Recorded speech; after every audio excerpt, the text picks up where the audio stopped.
ती माझी आई आहे आणि आईला पहिले दाताचा प्रॉब्लेम होता. कसा की दात थोडे हालत होते आणि खातानाही त्रास व्हायचा.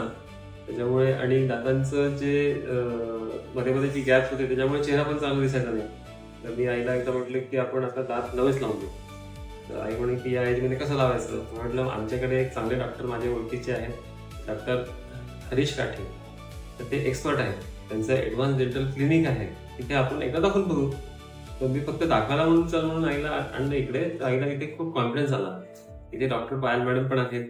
तर त्यांचा जो बिहेवियर आहे आणि त्यांची जी ट्रीटमेंटची पद्धत आहे, तर त्याच्यामुळे आईला इथे कॉन्फिडन्स आला की माझे दात जरी आता खराब असेल आणि ते काढले, तर नवे जर लावले, तर माझा चेहरा पण चांगला दिसेल, मला खाता पण येईल.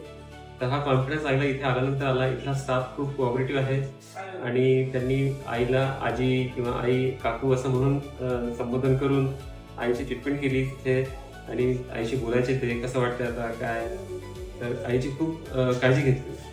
तर त्याच्यामुळे इथे आज आईचे दात इतके चांगले नवेच झालेले आहेत. आईला खायला पण जमते आणि चेहरा पण आता चांगला दिसतो. तर त्याच्यामुळे मला खूप आनंद होत आहे की आईला आता चांगल्या प्रकारे जेवण करता येईल. Thank you doctor sir.